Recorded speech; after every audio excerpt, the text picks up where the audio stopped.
Good morning, good evening, good afternoon, and welcome to another thrilling episode of Living World of Darkness, Rage Across New York. Today's scene is set on the Sept of the Green, in the area fondly dubbed the Cub Cabins, which really means the two cabins, everything in between, the rock in front of them, the veiled area surrounding them for, well, a pretty good bit, but, whatever.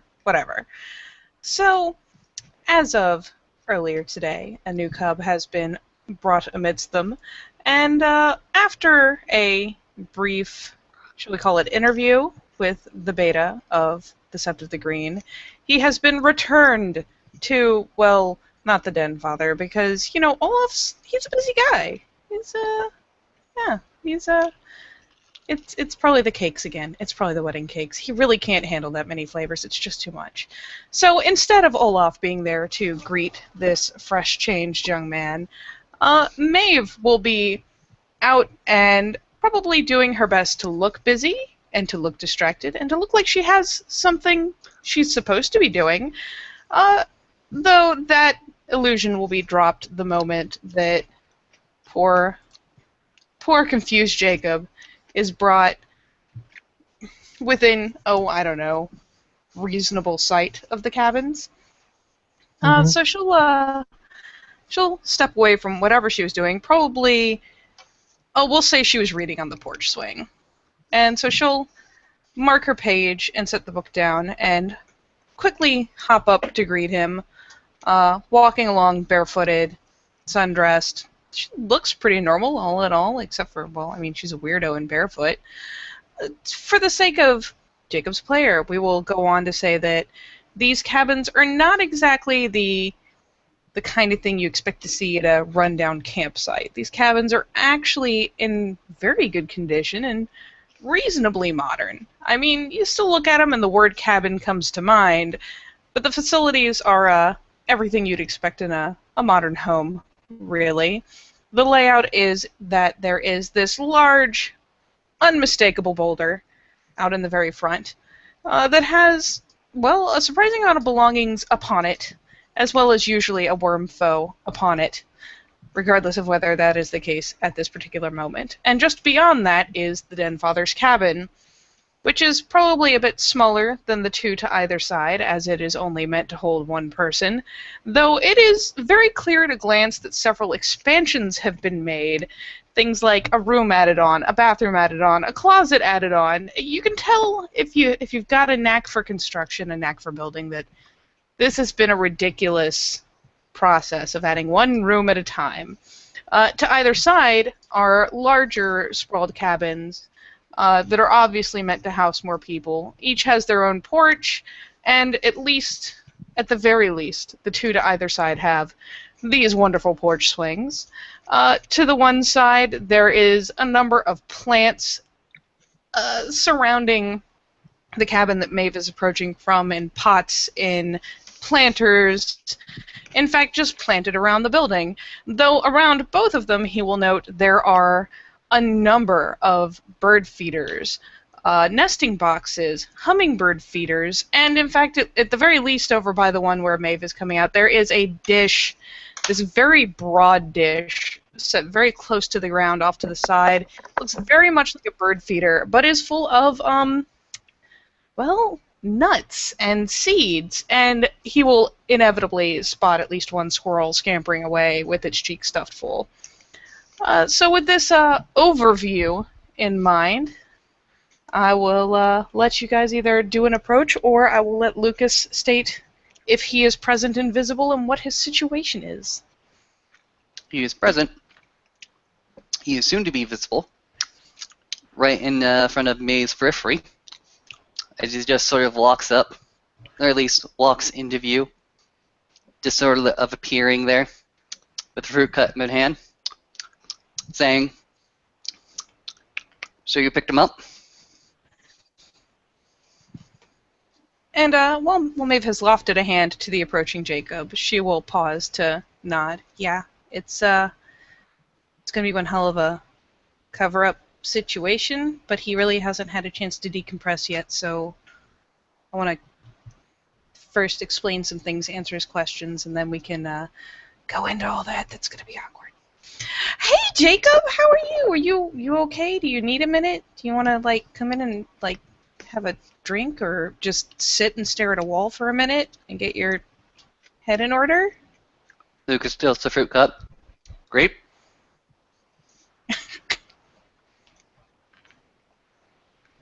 Jacob just looks at the two incredibly plainly. And kind of his head tilts back towards Maeve and says, you seem rather chipper. You get used to it. Really. I know everything seems crazy right now, but once you've had time to learn and to figure out what's going on and to understand, well, I mean, I kind of saw what your job was before. Don't you? I mean, going into something that's that dangerous, don't you kind of appreciate each day, each happy moment you have? I do my best. In other words, this world is crazy, and you get to be a part of it. The craziness, that is. It's completely crazy, but I figure, I mean, let me know if I'm making assumptions here, but if you were planning to go into law enforcement, you were ready for some crazy. This is just a little more ridiculous and fantastical than I guess you signed up for.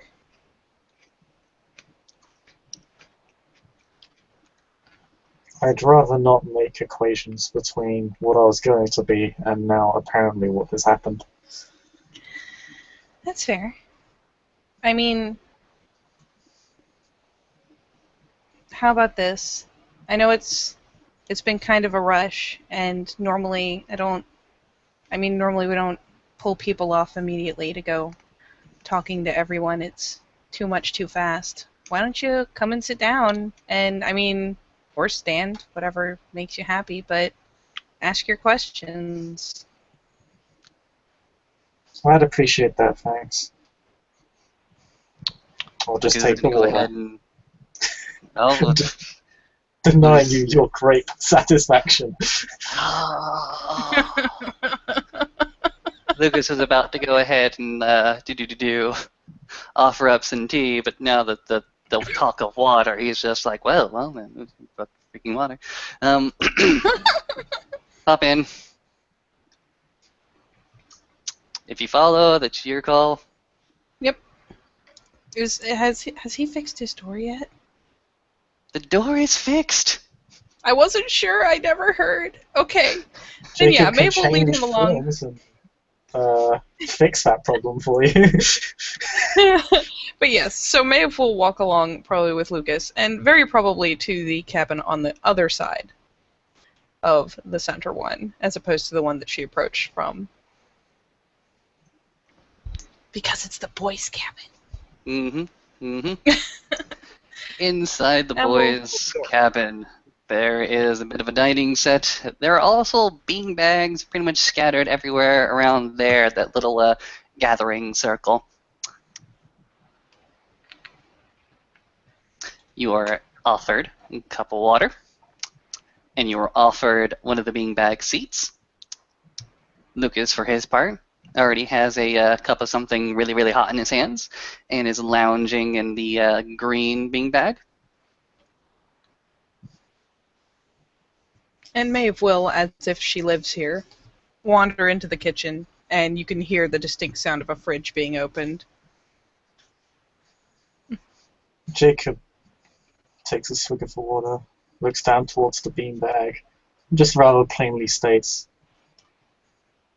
"This is rather demeaning in a well-intentioned way." He just seems to be staring at the beanbag, and then eventually sits down on it. You're welcome. I'm not sure if that was thanks or not. That's the best you're going to get for now, I think. Okay, I got some questions for you. One, who are you? And from the kitchen you hear, Lucas! Let him ask stuff. Jeez. She'll wander out with a chilled cider that she probably put in there herself, let's be honest. That's alright. I've got a lot of questions. It would make sense that probably you would have some. Name's Jacob. Everyone just calls me Jay. Or Jake. Whatever you prefer. I don't really mind. Does dear old Jacob here have a last name? He says, still looking at you. Clay. Jacob Clay. He goes ahead and extends a hand. Lucas Mathis. Nice to meet you. Likewise. I'll shake your hand. Okay. Where are you from, Jacob? Yeah. New York? Asking a lot of the same questions. Morning kill where I was. We're both pretty dang curious blokes. Maybe we'll flop down onto a beanbag that has unicorns. Yes, unicorns on the fabric. Mm-hmm.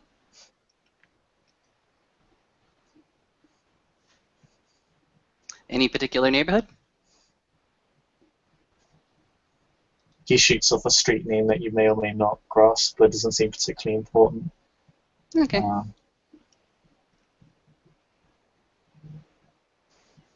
Well, it's the street name of the hospital he was born in. It's not his address or anything. No, that's fair enough. That's fair enough.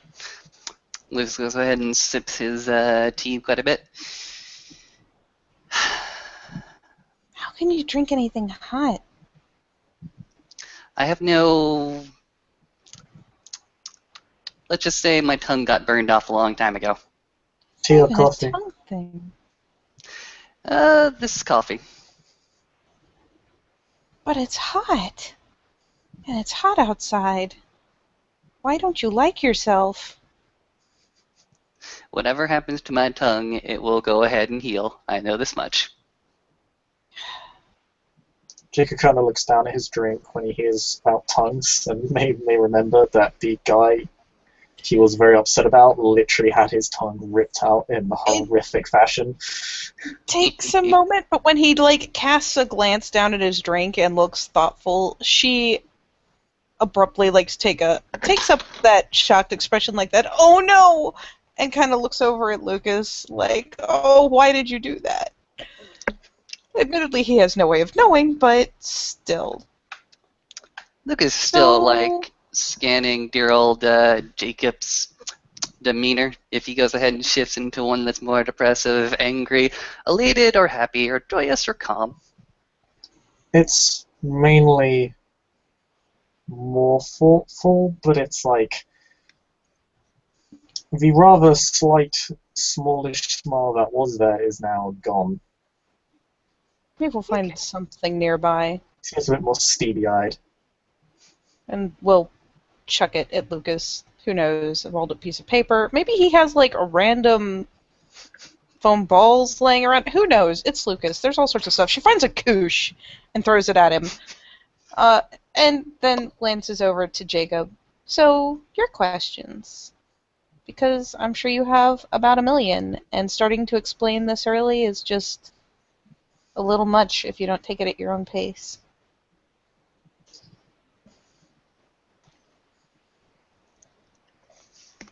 Okay.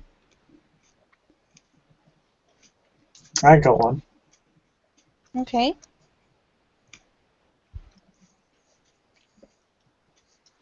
Something cleaned me and I didn't take a shower. Blink?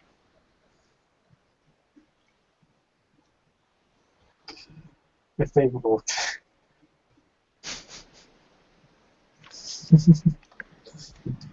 Well, if you got cleaned and you didn't take a shower, and you think somebody else cleaned you, and you think they didn't do quite that great of a job. Some weird magical thing, don't really know what it was. What? Oh, no, that Cleansing? was... Yes. Did it involve a stick? Yes. I did it. No, not that part. After that. After that? Spirit. Hmm? Lucy was a water spirit. Oh. That's kind of hilarious. Wait, what? So you're saying you got cleaned up, but you did not take a shower. Can you explain what happened, and maybe I can explain what it was?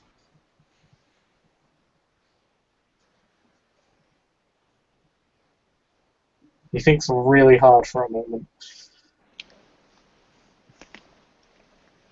He effectively describes the water spirit. She probably looks at least fleetingly amused and then kind of sympathetically embarrassed because that had to be really weird. That sounds like a water spirit. And yeah, those are a thing. I mean, if you want to take a normal shower, we have those. I mean, and she just kind of gestures over to the bathroom. But yes, that is kind of part of the whole werewolf package. It's kind of like now instead of just being a person, you're in some ways man and in some ways wolf. You're also now in some ways human and mortal and fleeting, and in some ways you are spirit. They communicate with us, they deal with us, they see us as kin. We like the idea of a dual nature philosophy so much that we decided to make it a quad nature. Hey. Interesting. Morning Kilroy said Furges were spirit talkers. That'd be me, yeah. Huh, you talk with spirits? Mm-hmm. Must be fun. I like it.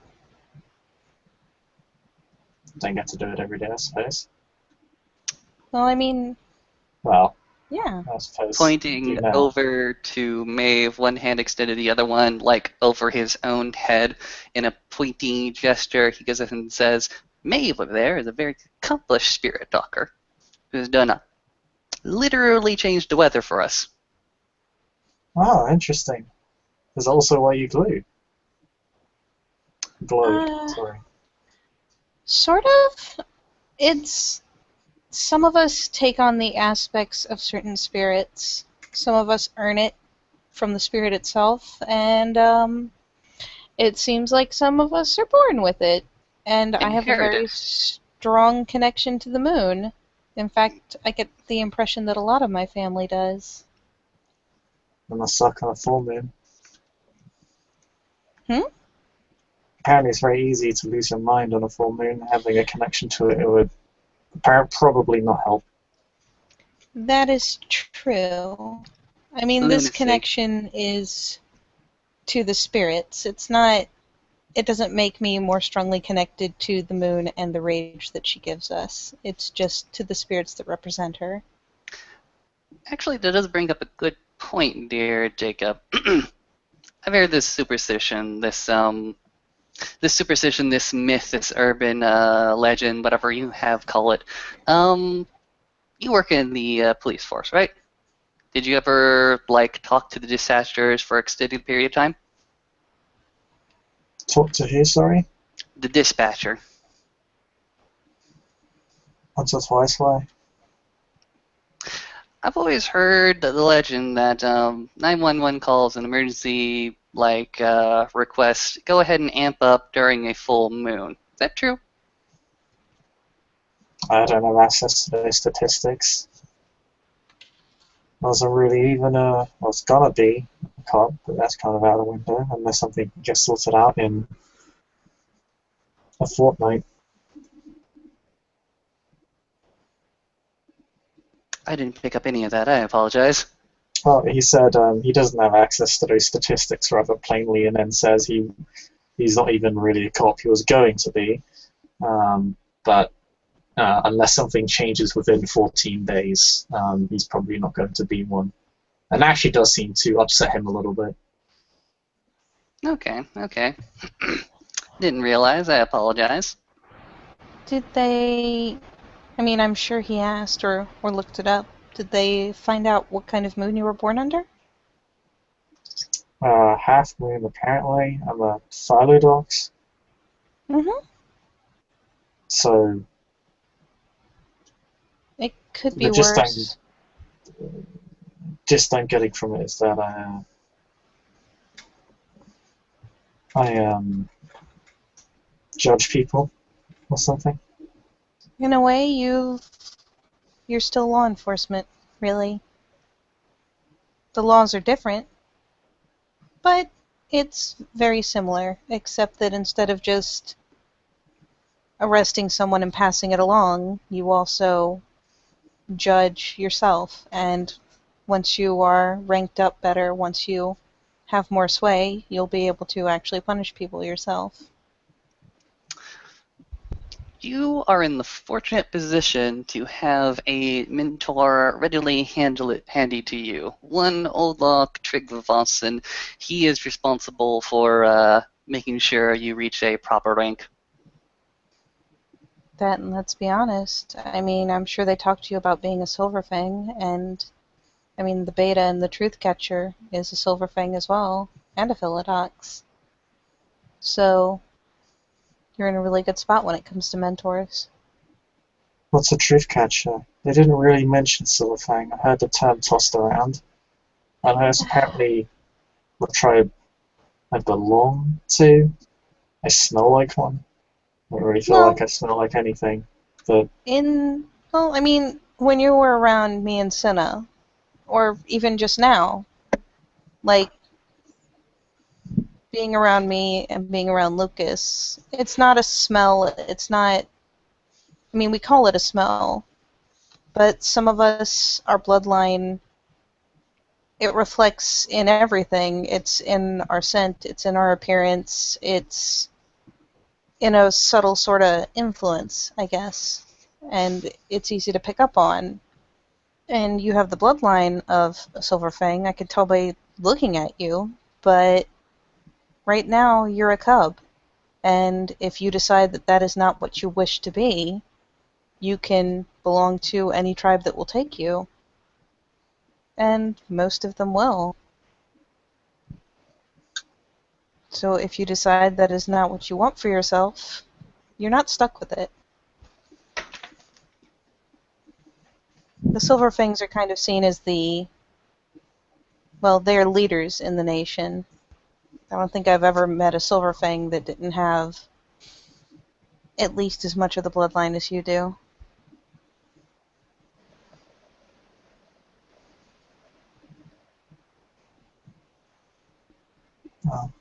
glad to know I have the choice at least. Thanks. You carry your heritage with you. Congratulations.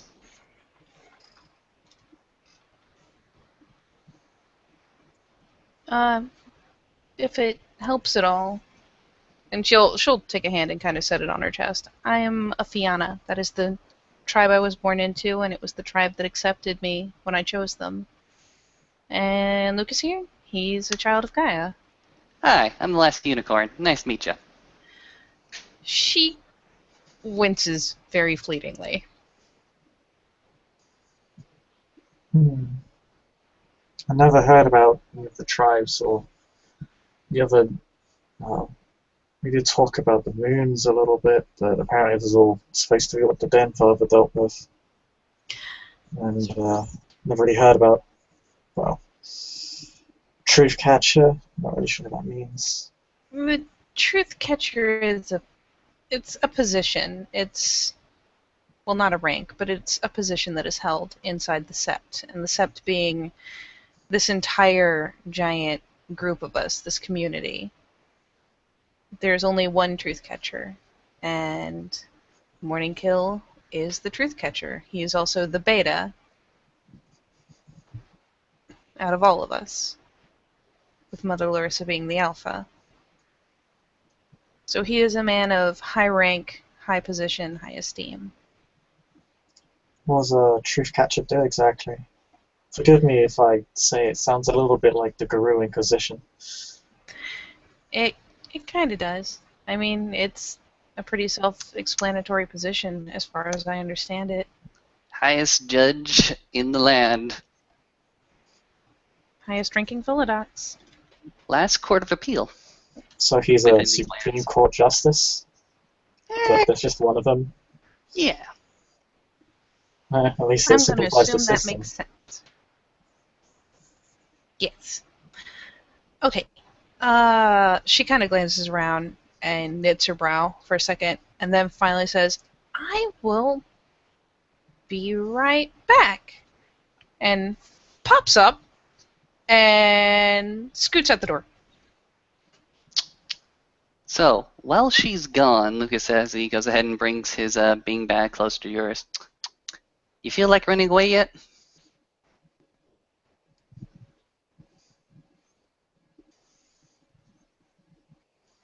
That's a very interesting way to ask that question. Well, I didn't say, were you going to? I asked, did you feel like it? I feel like a lot of things right now. Okay. Take the most prominent one.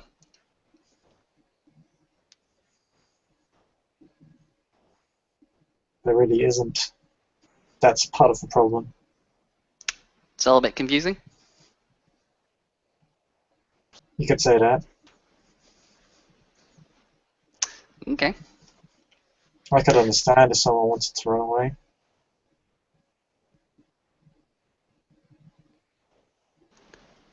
You say that you can understand it, but that doesn't sound like somebody who's very, very sure that he will. Sounds like somebody who has already looked and judged the situation as it is and seen why somebody would run, but isn't going to do it himself. Maybe. Isn't my moon supposed to assess the situation and judge? He kind of smiles. You, my good sir, Lucas throws a arm over your shoulder, have already gotten a bit of what it's like to be your auspice. Congratulations. That's a start. That said, I can't just disappear. And I don't intend to. That's very, very good. Very, very good. He goes ahead and settles back into his own bean bag and starts to trail it to where it was originally. And I mean, eventually they'll hear bare feet tromping through the grass.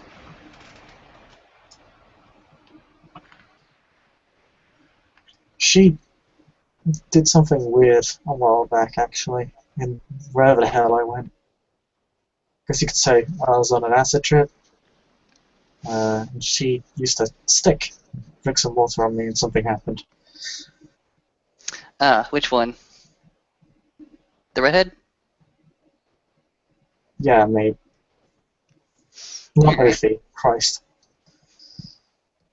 Okay, fair enough.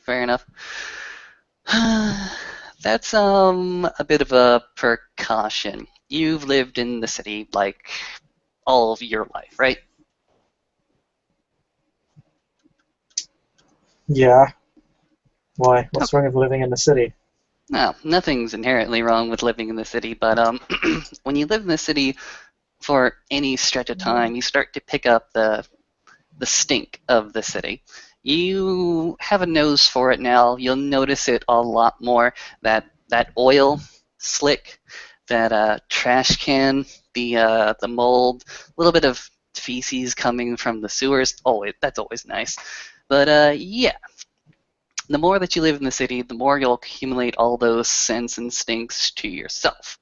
Now, the stick is meant to go ahead and chase away all of that stink. The stick is set on fire and then is doused in clean water, and it is waved all around you to chase the stink away, so that when you come in, you're just not smelly. That's nice, I guess. I It suppose. also, go ahead. So basically, enhanced wolf senses deter me from entering the city. That's interesting. Would explain why so many wolves avoid it. Other than being animals that live in the forest because they're adapted to the situation. But you understand my point. No, I totally understand your point. That stink. It also carries something something that we fight against, to be quite honest. We fight against the stink that goes ahead and clouds over us. You'll notice that the Central Park is clean. You can walk outside right now and breathe in that air, and it's going to be fantastic. You just got to remember that only a few hundred yards away, there is the stink of the city.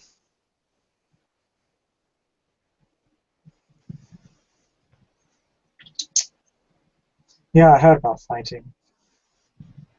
What have you heard about fighting? Just that it exists. Of course there's going to be something they're fighting against. I said I don't intend to be press ganged into a war. There's a reason we or humans or whatever the hell how I'm supposed to relate to them now at Lord Vet. That is something that you will have to work out yourself.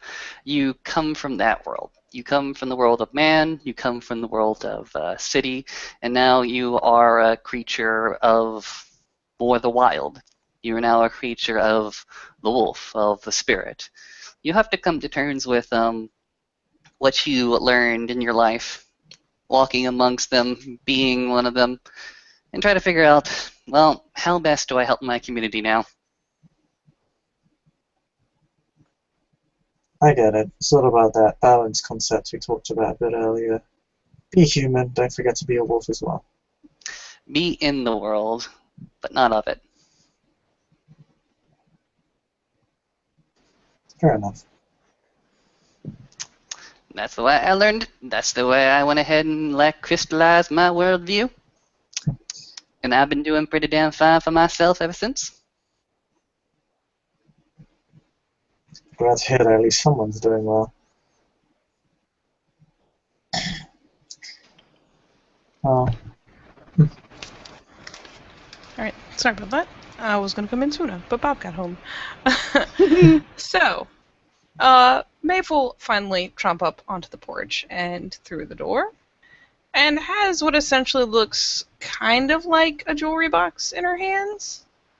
And she'll come and flop back down on the same beanbag and pick up a cider again and set the box aside for the moment. Kind of glance between them. We good? But were we bad? He goes ahead and looks at Jacob. Were we bad? Was I bad? Were you bad? You probably were. Did you set me to kill someone again? He looks actually pretty genuinely concerned and frightened at the prospect of that. She kind of looks over at Jacob and narrows her eyes for half a second, then goes, "Holy shit, you have a sense of humor." That wasn't a joke.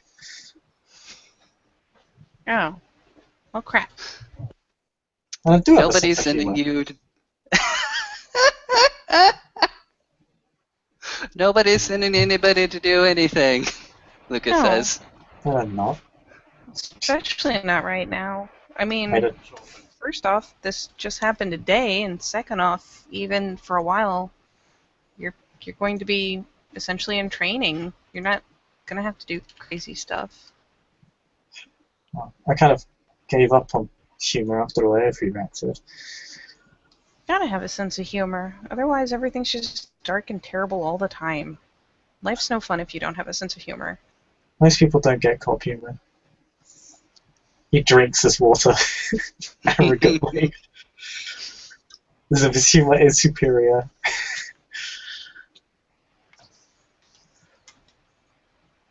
She sticks her tongue out for lack of a better response. So good at this.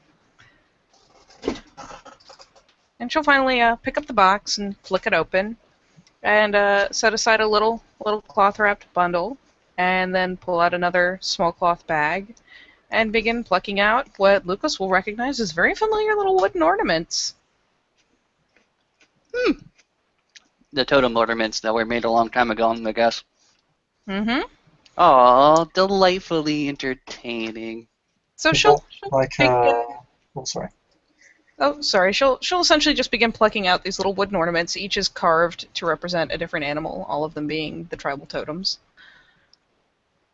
And then Once she has those set out, she'll reach for the little bit of wrapped fabric and unwrap it, and set out in a line small glass discs, again, obviously little ornaments, that are made to resemble the various phases of the moon. And we'll gesture first to the glass and say, this is probably easier because there's a lot less of them, so we'll start with this. And she'll pluck up the one that's just a disc of, like, midnight blue glass, and give it a wiggle, and then pass it over to Lucas.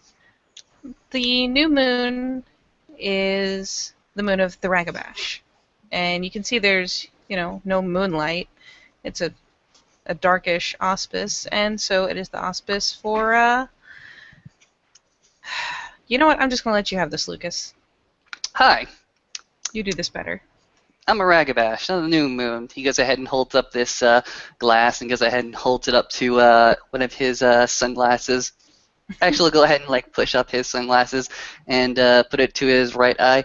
You notice that there are large freaking crow eyes all around his eyes at the moment that he's hidden with the sunglasses.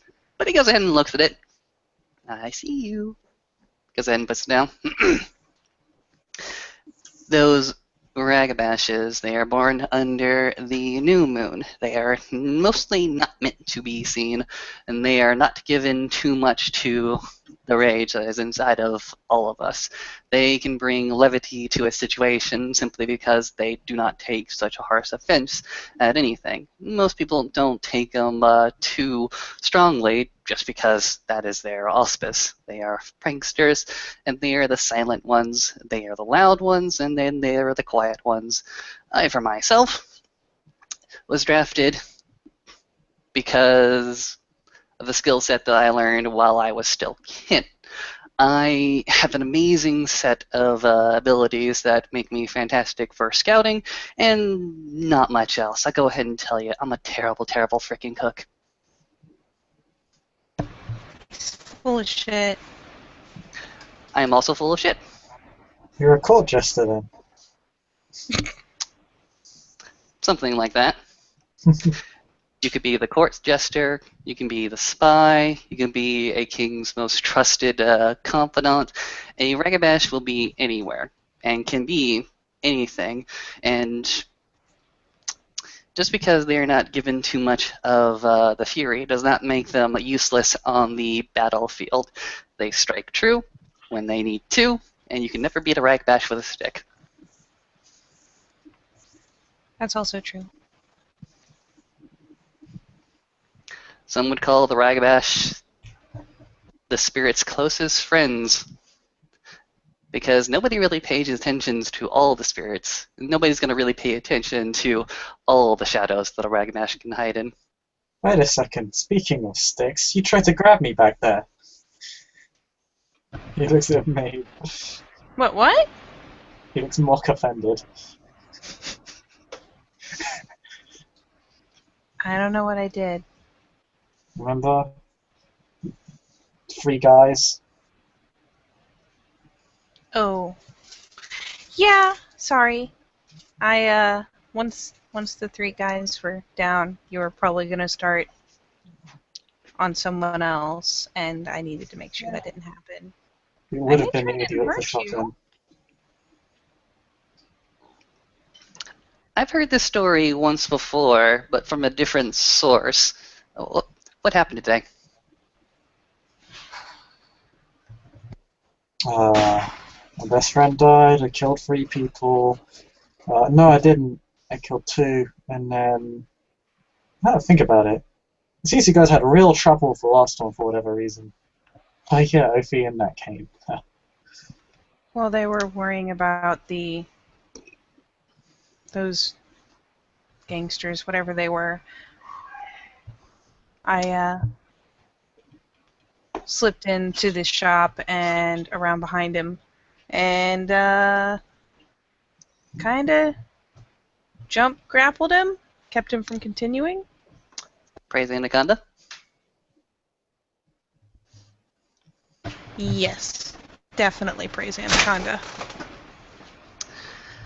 Hey, I believe I broke free of both you and that other chick. I just tapped out.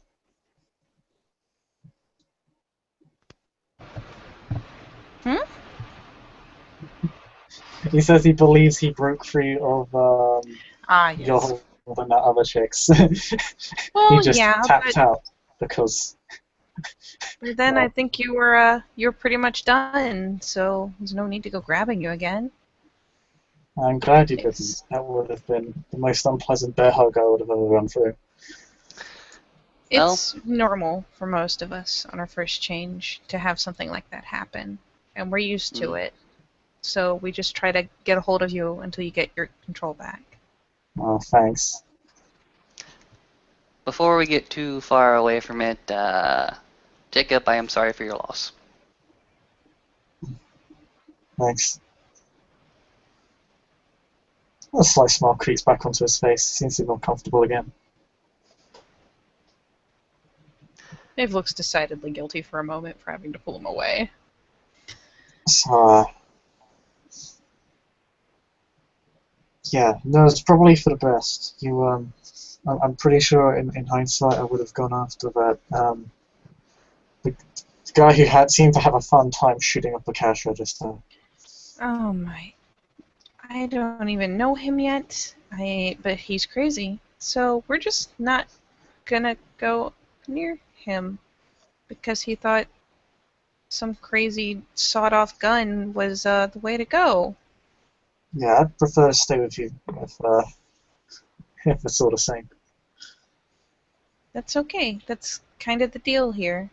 You're new, you're still learning, and I mean, I'm not still learning myself, but I've been hanging out and helping the Den Father with this. That's why I have all these, and she kind of gestures over the ornaments and everything. It's kind of what I use them for now, at least until Christmas. Then it Um, has a brand new, fantastic purpose. Several, actually. I gotta be honest, when you took those out, I thought we were gonna play chess. no, We but there still are the can. I chessboards. mean, I've got a chessboard like right over there, pointing towards a But no, little small no. case. She bats at his hand where he's pointing. No. Hmm. So, second one, crescent Yeah, moon, and she'll pick up the ornament and give it a wiggle. This is my moon, Theurge moon, spirit speakers. There's only a sliver of light. Kind of represents how most of us are considered kind of keepers of secrets. We've got a little more influence in that shadow world that most people don't even know about than the average guru. We're meant to talk to the spirits, to make deals with them, to keep old pacts, to keep old bargains. It's it's our duty, it's our job, and thankfully it's one I enjoy. The spirits make a certain amount of kind of fairy tale sense. And once you've had some time, I can show you the spirits, I can speak to them for you. When the time comes that you're learning, the spirits can teach you certain gifts, certain abilities. They can give you abilities that they themselves have, so that you will be more capable at your duties, at your job. And that's kind of my deal.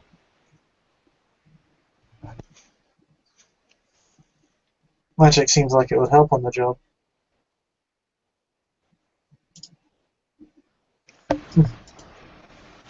Sorry about that. I was communicating. I was plotting evil plots.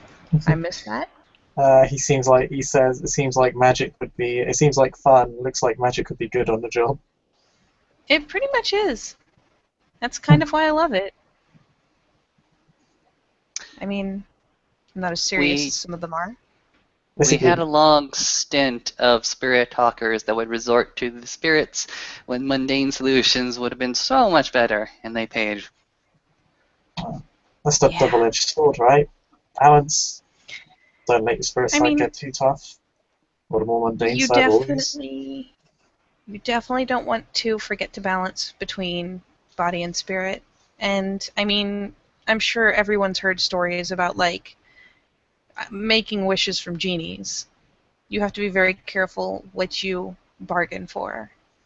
and you always have to pay your half of the deal, and not everyone remembers to do those. Monkey's paw then. But yeah, Yep, from kind of. from the brief glimpse I've had into this, he seems to hesitate. Doesn't really seem to how to respond for a moment. This culture, it would appear that duality seems to encompass all of it. Yeah. It's interesting. It's new.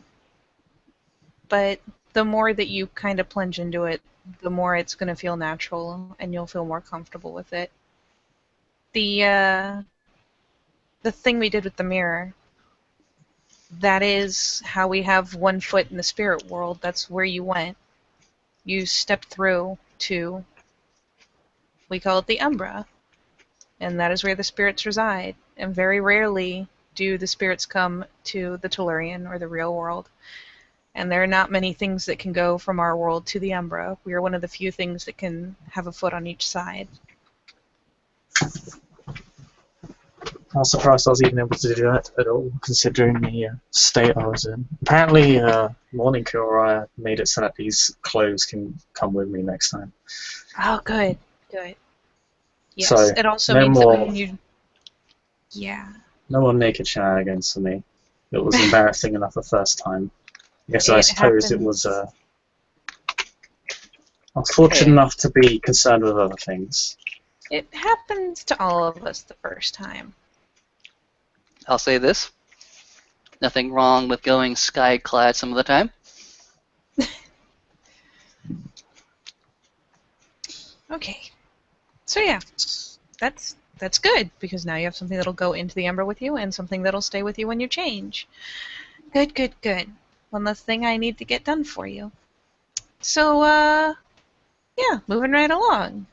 And she'll pluck up the little half moon ornament. This is your moon. Moon of the Philodox, a half moon. My moon. The Den Praise Father stands. Anaconda. The Den Father stands in the doorway. He takes up most of the doorway. He is a large individual. Half of his face is made up of claw marks that were left there a long time ago, that his beard barely covers the lower they get down. When he walks in, he does not make much of a sound. Instead, he looks down at the others. Lucas goes ahead and points to a spare beanbag. Maeve slowly extends the ornament towards the Den Father. He reaches out and takes it, studies it momentarily. Above all things, the Philodox keeps the law. Not the laws that you probably grew up with, depending on whether you're knowing or not. The laws of our people, the litany. A short code with more implications than I have time to explain today, though you will learn it. We are trusted to keep Gaia's laws. We are trusted to keep the peace of the people. We are trusted with many, many things. Break that trust. One of us comes and breaks you. It's really that simple. I have judged my fellows more than once. I will do so again.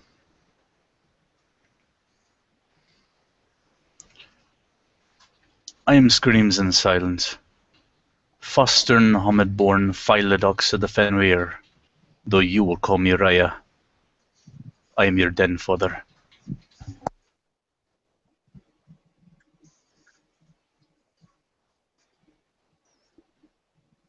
Yeah, I heard Rise the suffix. It's time for an elder. And It's a term for anyone that outranks you, really. alright. Yeah, sorry, I didn't know about any of this, and still mostly don't. Your first day. There are other jobs for Philodox. talking piece between parties. A lot of them end up as masters of challenge, though obviously here they picked a Ragabash. Either way, you will learn. I am not long-winded. And Olaf fishes around in his pocket and comes up with just the nastiest looking hand-rolled cigarettes. And lights it. So you're one who shot at mine. Interesting.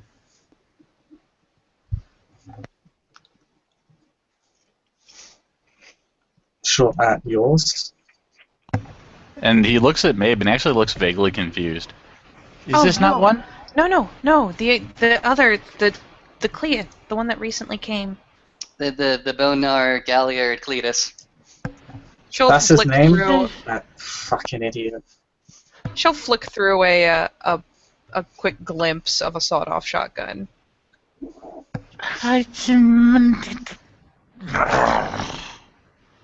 Wait. Just to no-see clarification. Was Cletus holding that shotgun that Maeve is Yes. like broadcasting to us? Cletus, Okay. it is clearly him holding a sawed-off shotty. Through In the fact, back from Maeve's perspective, you'll see like the back of Jacob as he is shifted up to Krynos, and 2 people dead on the ground, and 1 remaining, and fucking Cletus pointing a shotty at it. My apologies. And this is one of the few times you'll hear me say it. That is not an accusation that belongs to you, young man.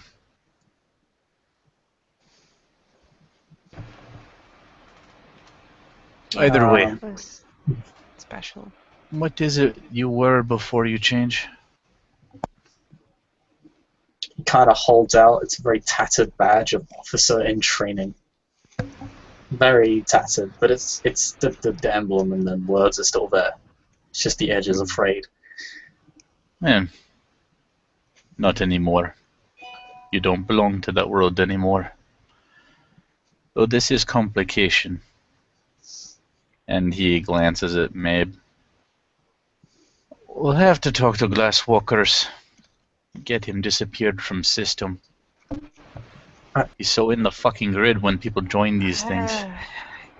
It may be weirder than that, but yeah, we'll talk to Erin, I guess. But we hadn't even really broached that yet. I mean, and she glances over to Jacob so that, you know, there's a point of him being included in this conversation. What happened earlier? Did they tell you what all they did to kind of cover everything up? No. Well, okay, so I hope it's obvious, but I will say it right here and right now. People can't know about us. That much is a given. Okay. Well, considering that we had to take you with us, because there are things you have to learn before it's safe for you to be out in the city again, where there's a risk of you losing control, I'm pretty sure that they, A, kind of set the place on fire, and B, Oh, they did. that new Glasswalker was talking about using your shoes to set a trail or something, so that it looked like you had left or been taken. I'm not sure exactly how they pulled it off. I was more concerned with getting you out. That's going to be a problem. Police don't stop looking for disappeared cops. That just doesn't happen.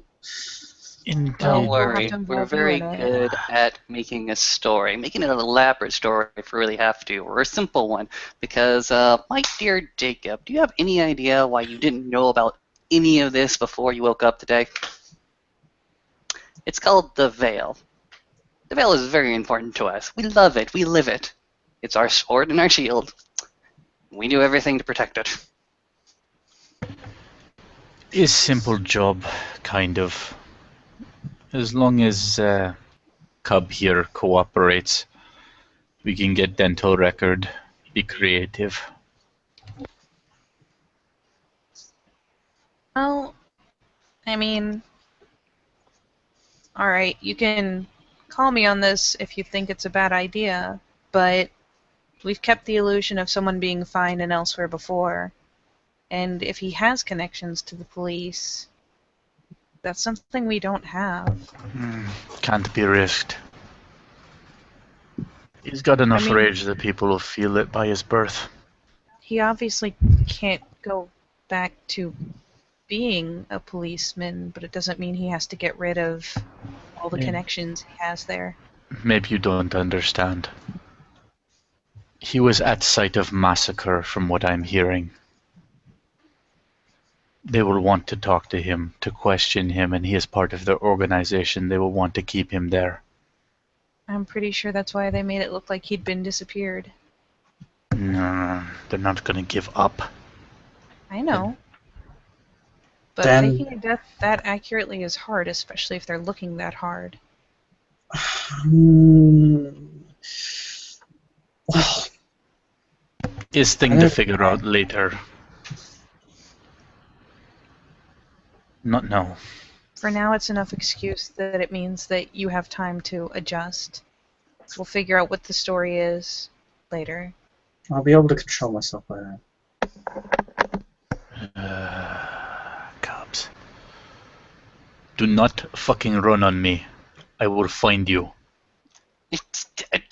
Olaf, I've had cubs run before. I I'm very good at what I do. Which ones?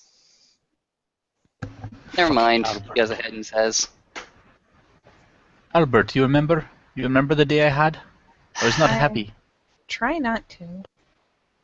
he goes ahead and looks at you sideways. He didn't run. He did something stupid. And then he ran, believe me. I lived through that. These aren't convincing arguments. I wasn't even considering it. Yeah, But this isn't helping. It's fair enough. some people get it into their head that this is some sort of brainwashy thing, or that it's us trying to control you. Us trying to keep you here isn't about trying to put you in a cage. It's about putting you somewhere where you're safe, where there are people like you, where if you lose control, we can help you get it back. If you got the wild hair to run back into the city to go home, first off, you'd have to face all the questions about what happened, and second off, you'd have to worry about your own temper and not understanding what you're capable of. So, yeah, sometimes the threat is necessary because sometimes people get really stupid ideas in their head, but you seem really sensible.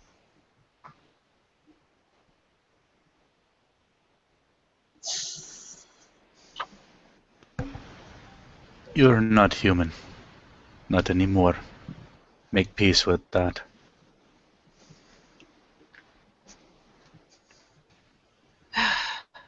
From what I am understanding, aren't I part man, part spirit or something? You're that too. Mm. It's not that simple. A lot of people don't. They don't understand it.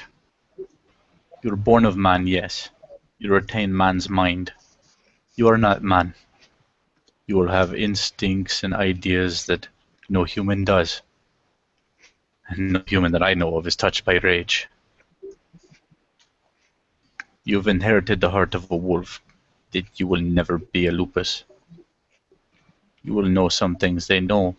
You'll do some things they do, but you will never truly be a wolf.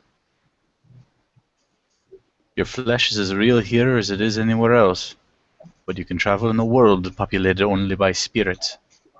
Yet you are not spirit, and you are not all flesh. You are all of these things and neither. You are Guru. You are bred for one purpose and one purpose only. To fight the one war that matters. The war for existence. You will learn of these things.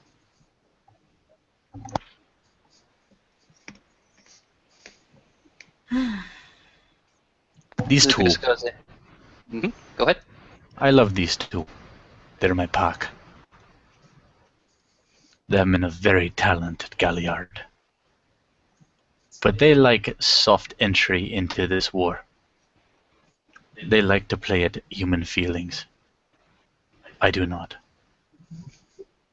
The one thing that you can count on with me, no matter what I do, is that I'll never lie to you, young man.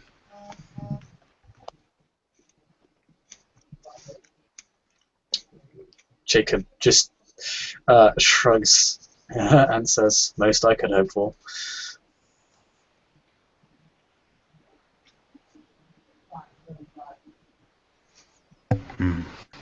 And during the following pause, Mavis slowly going to pick up the gibbous moon bit of glass and slowly extend it to Lucas. The Galliards, the gibbous moon. These are... Let's think about this for a hot second. They were born between the rage of Anarun and the rage of the Philodox. They are born with not a rage that consumes them totally and utterly, but a rage that spurns them on, that makes them want to sing, or at least to howl out. And what they howl out is usually very, very important. They can howl out the stories and songs of our people, our memories, our heritage. They can sing out and call out to spurn us on into battle or inspire us to do great works. They are all of these things.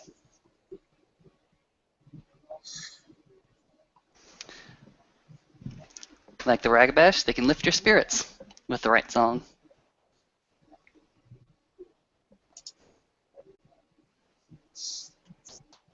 Jacob seems to be in thought for a moment.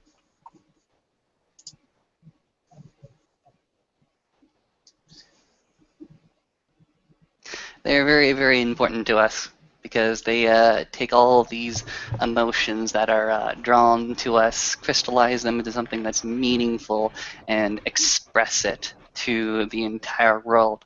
Without us being able to collectively express ourselves, I'm pretty dang sure we would all go a little bit nutso-crazo.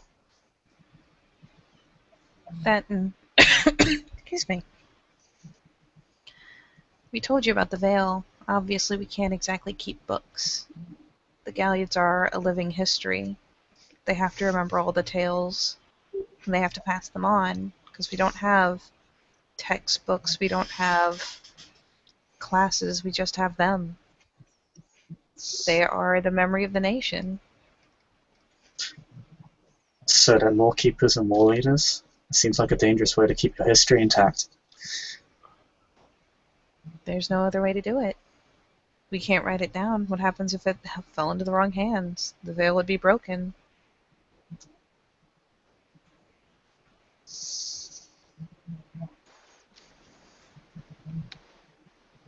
I do have a question, actually. Speaking of the veil. Hmm? Morning Kilraya said that a lot of the humans present... Thank goodness they lived, wouldn't even remember what had happened. Delirium. The war form, the one that you saw us take and that you took, it is such a... People don't know about us, but there is some little part of their lizard brain that knows when it sees us that we are the most horrific predator in their genetic memory, and they lose their minds.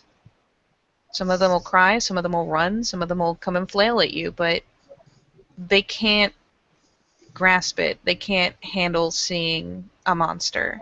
So they freak out, but they forget.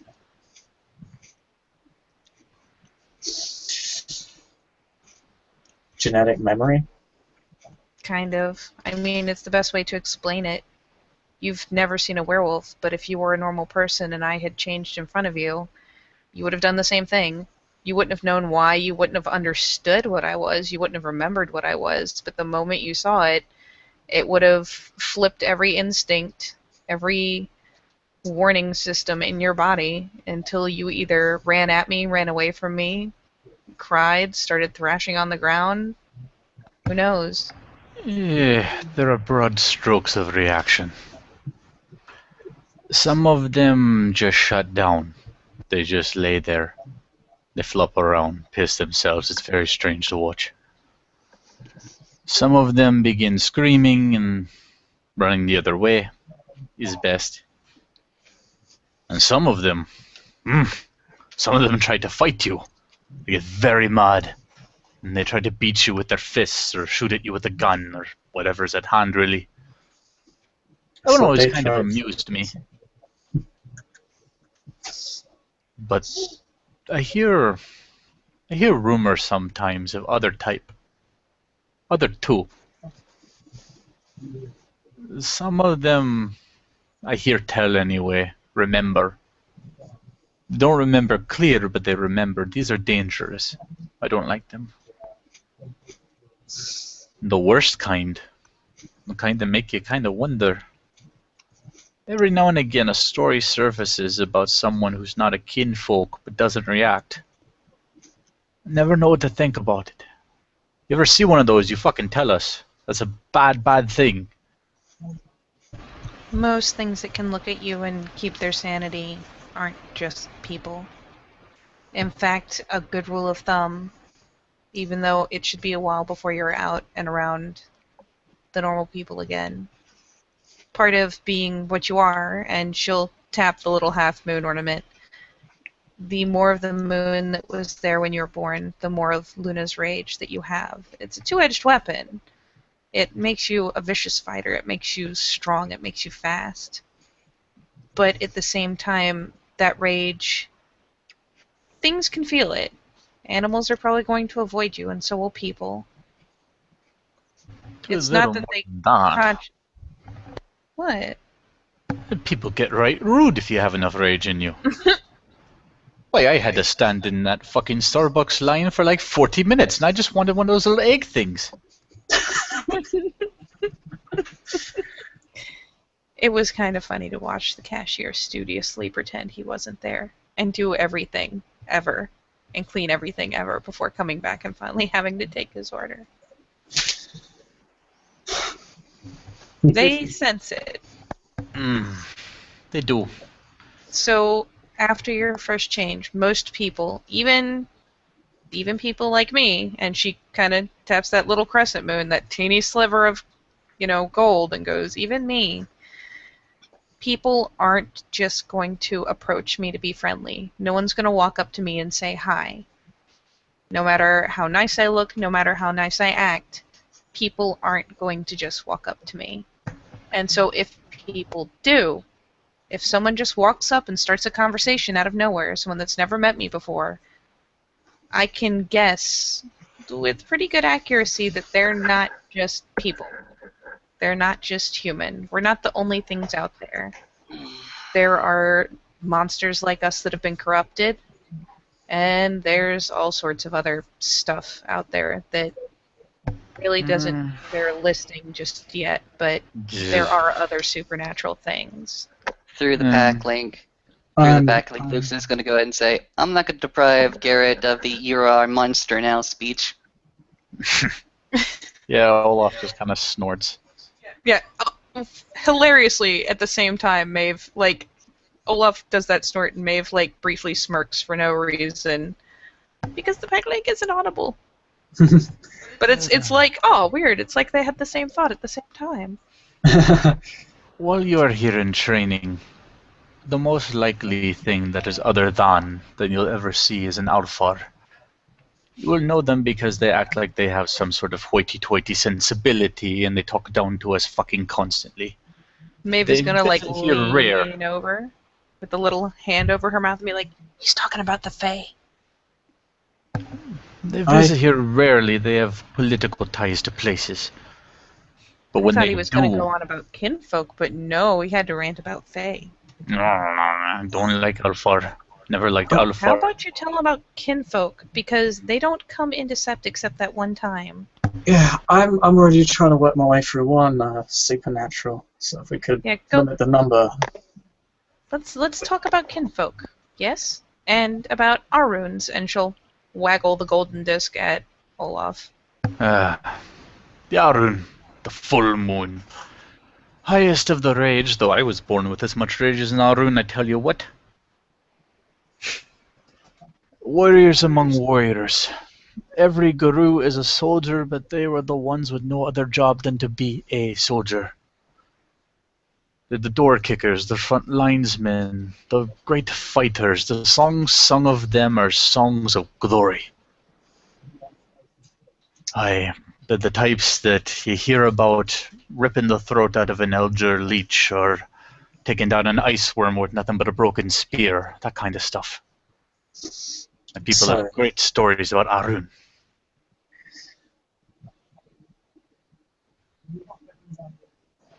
so the Galliards of the War leaders, the Aruns of the War heroes, the Galliards tell the stories, the Arun make them. In many ways, though there are great warriors amongst all auspices.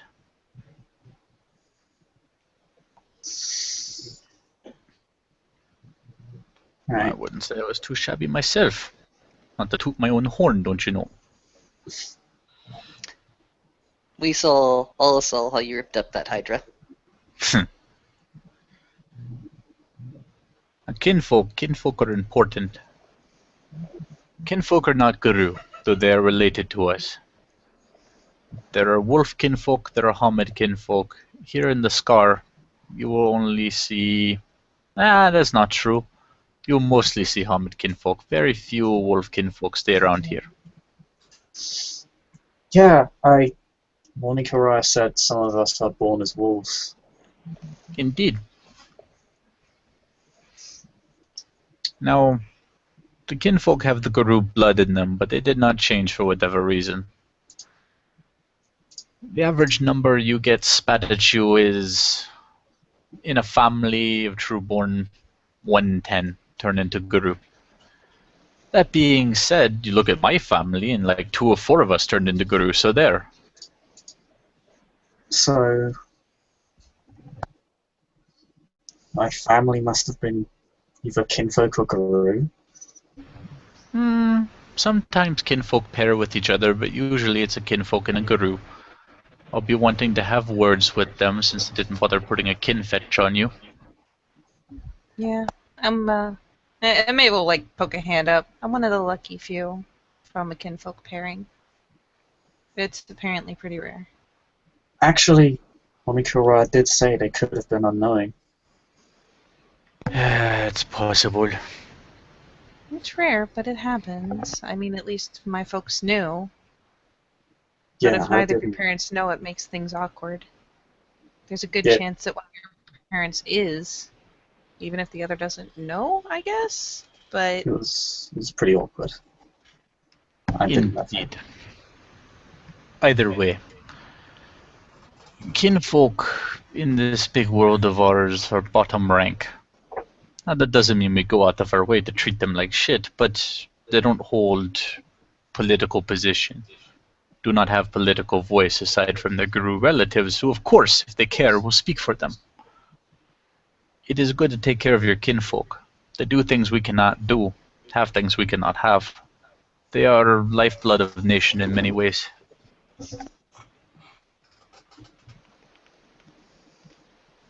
I don't really understand why someone would treat their family poorly.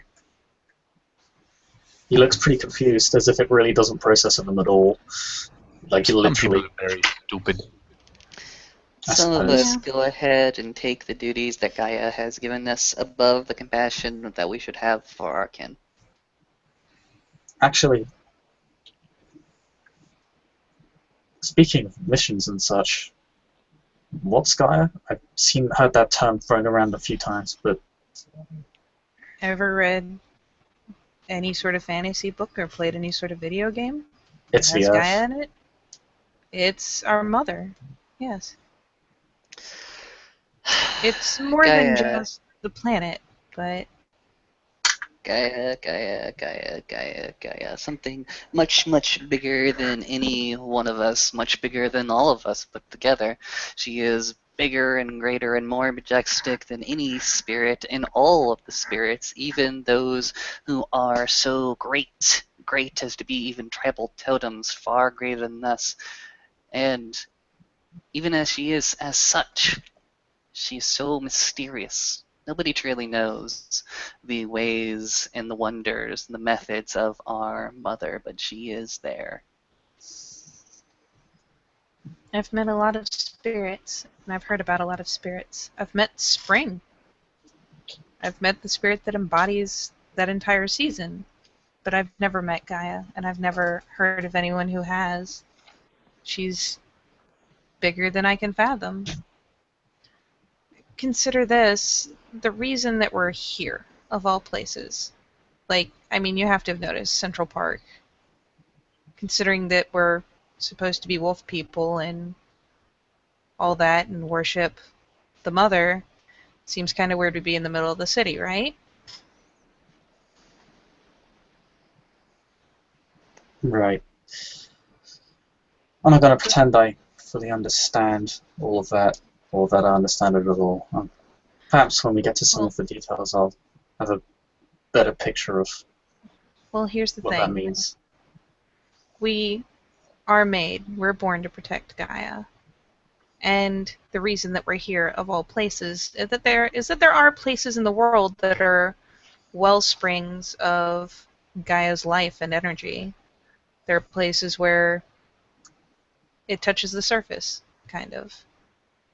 And those are holy places, and they are magical places, and they are places that we have to protect and we have to preserve.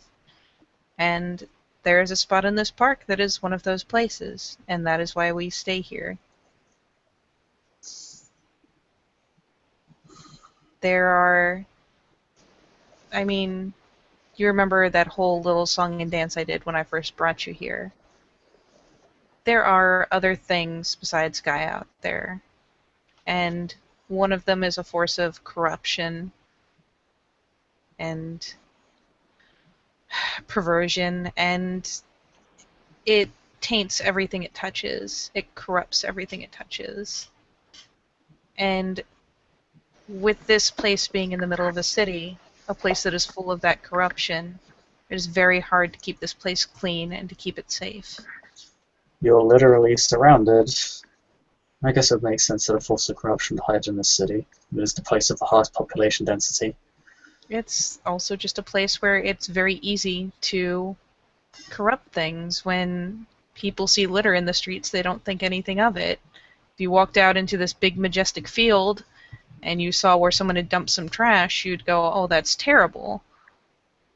But in a place like this, where there's smog and there's exhaust and there's all sorts of filthy things everywhere, it's easy for the corruption to hide. It's not my problem. Somebody else will take care of it. I don't have to.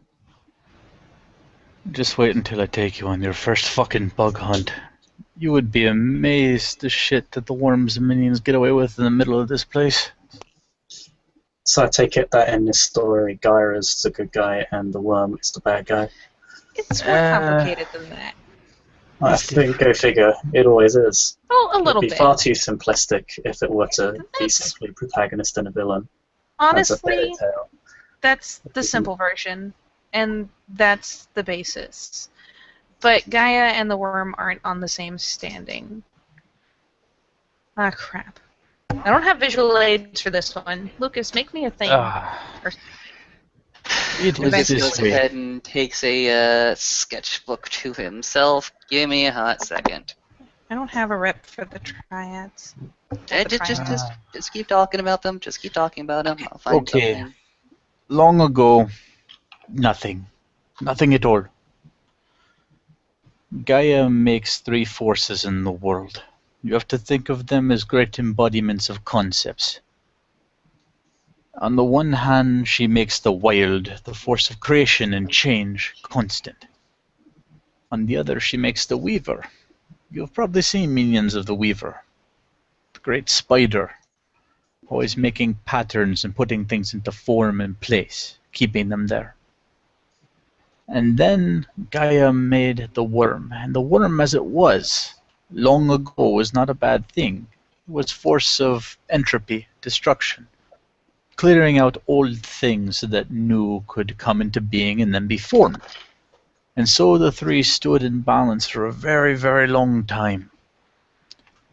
Now, the greater Theurge or some other such person could tell you why this happened, or at least a theory as to why. But eventually, the Weaver grew very tired of this. The wild changed its things. The worm destroyed its things, but all it wanted to do was make a pattern and set a pattern. So it set its webs on the worm to keep it from destroying things. The wild it could not stop. The wild changes all. But the worm was trapped. And the worm grew mad and corrupt and angry. And deep in that madness and corruption and anger, it came to bear its forces against all that is.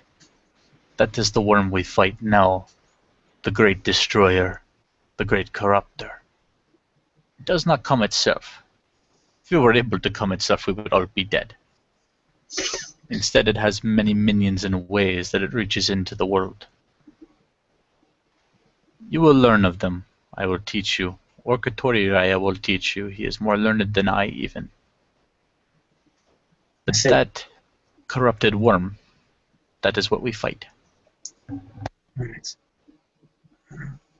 That does leave me with a question, if I may ask. Yeah? What of the Weaver? And Olaf kind of like studies Jacob a little curiously. You can tell that his head is going through that lupine tilt, even though he doesn't currently possess the anatomy. Any member of the triad, once they lose control, once they become too abundant, can be a bad thing. I've never seen the wild in overgrowth or untended, but I am sure that were it to get as out of balance as the other two, it would be just as bad. You saw the webs, you saw the spiders. The Weaver isn't usually directly malicious to us, but it provides places for the worm to hide. If the Weaver wasn't here, if the city wasn't here, wild would, well, not the wild, pardon, the worm, it would be a visible blight. It would be right there in the open. With the Weaver's webs there, it has somewhere to hide. It has somewhere to grow where we have trouble getting at it.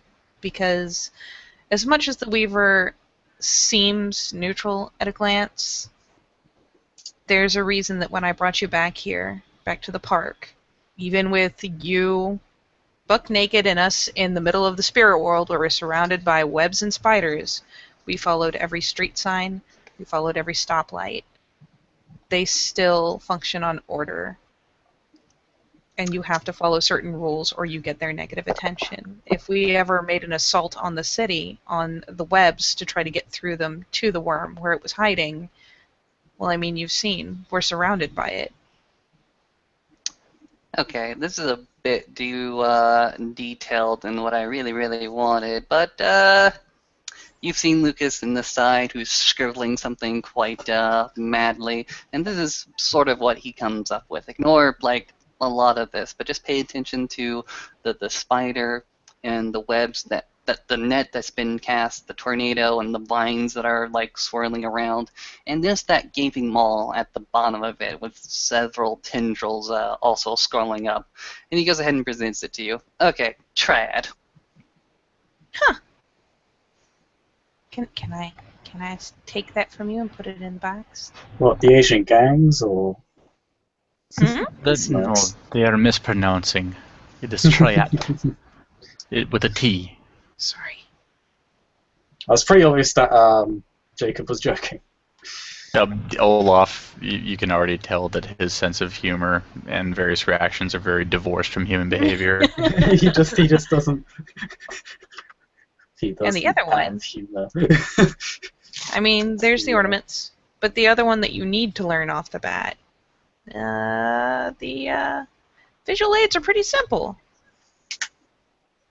I'm just going to go ahead and stand up and kind of mock dust herself off, kind of get her skirt in order. I just asked because it seems through this interpretation of the story that it was the Weaver that trapped the worm in the first place and kind of caused the whole problem. Yeah, a lot of people are so focused on the worm that they don't think twice about it, but you're right. Olaf has suddenly gotten very quiet about this particular topic. He's getting the side eye, while Maeve looks vaguely. She looks for the most part like she's focusing, but he gets the side eye somewhere in there before she manages to finish her shift.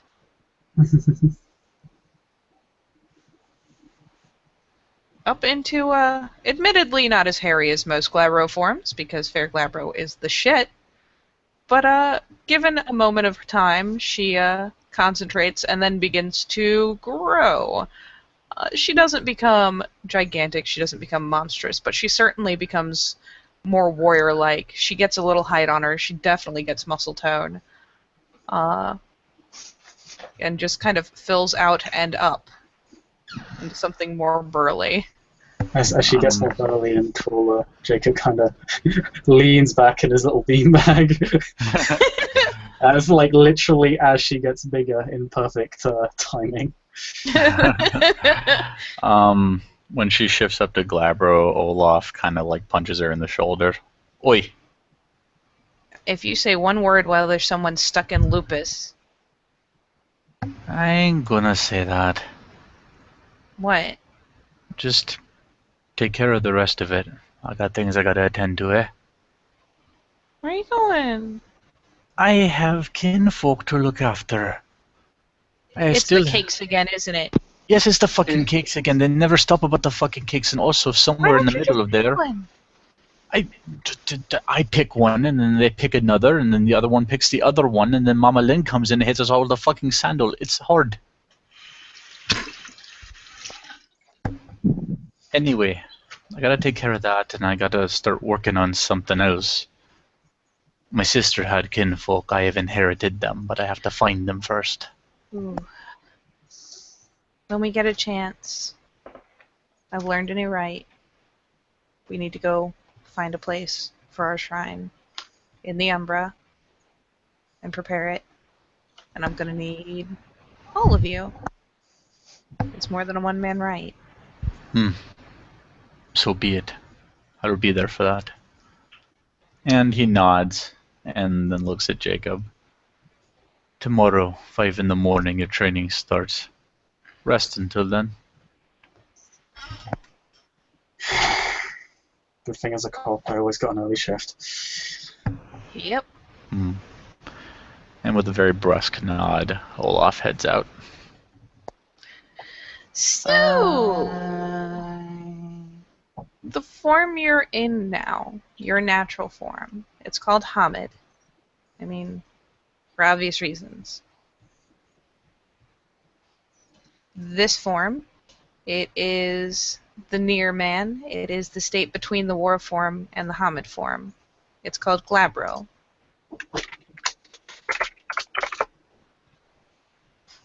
Glabro, okay. So a very, very tall, scary-looking person. Yes. Normally a little more hairy? Kind of caveman-y most of the time. I seem to have lucked out on the cave woman appearance. But yes, much bigger, stronger.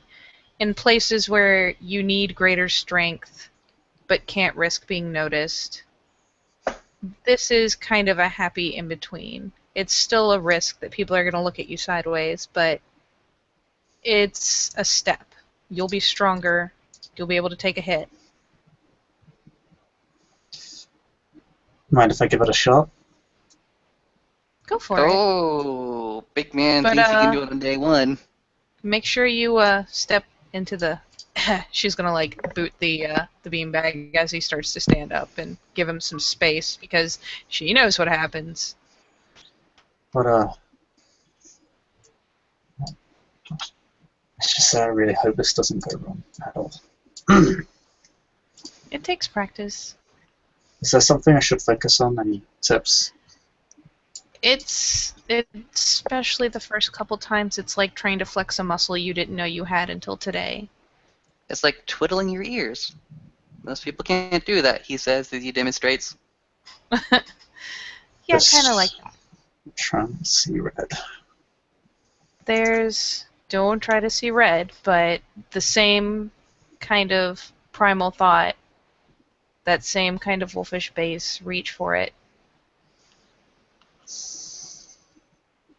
Okay. The instinct is there. Just takes time to recognize it. Well, there goes nothing. And, oh wow, he actually succeeds. Congrats! He slowly begins to shift form. It's a bit more difficult than it was last time, because last time he was extremely angry and it just happened. This time he's actually having to try. He will notice still that it is not painful, but it's definitely weird. It's definitely a very it's still absolutely a strange sensation. And his clothes do change with him, and he grows a lot of muscle tone. Very tall, it's more tall than it is bulky. And obviously he grows quite a bit of hair, as he does not have regular growth, so he does look much hairier. He even gets a bit of a, the stubble turns into a bit of a little small beard. And his ears and face twist a little bit as he looks a bit more wolfish, but still recognizably human.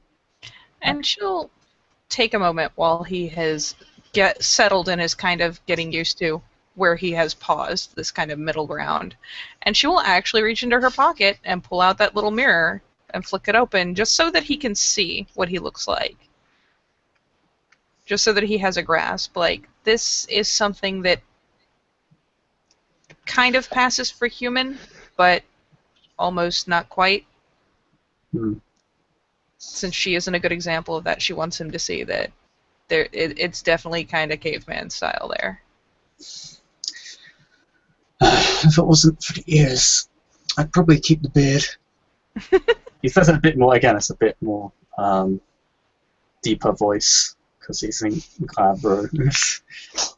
There's a bit, it's definitely like, even his vocal cords have changed slightly.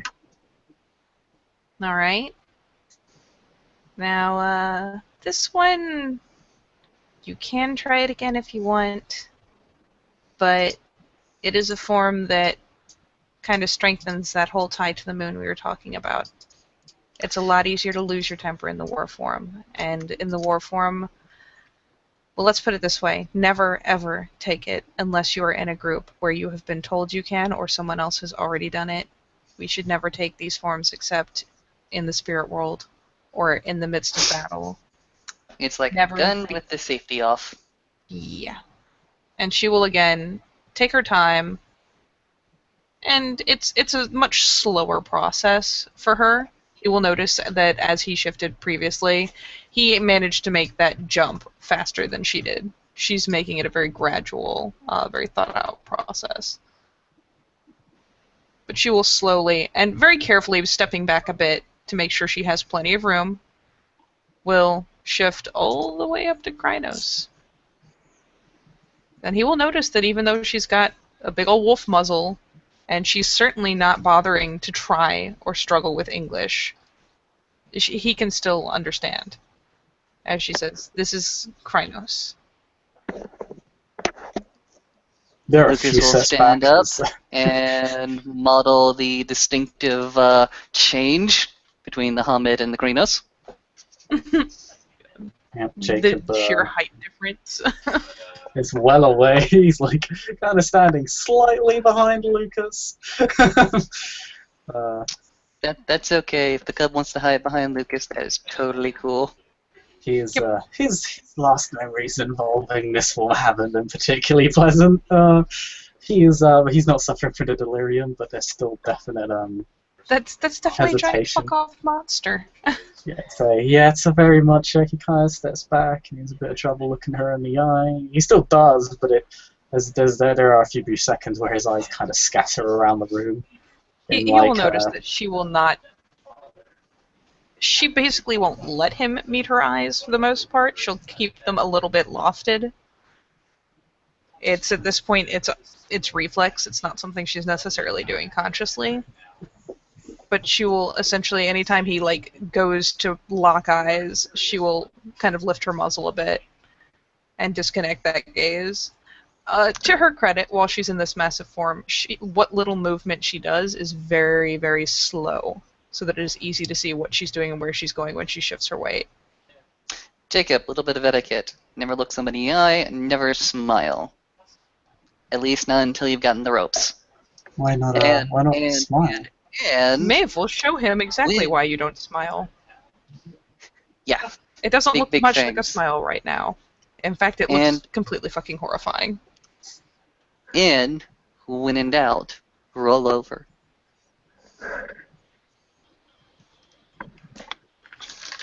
Etiquette is definitely a very, very important thing that we hold very, very tightly to.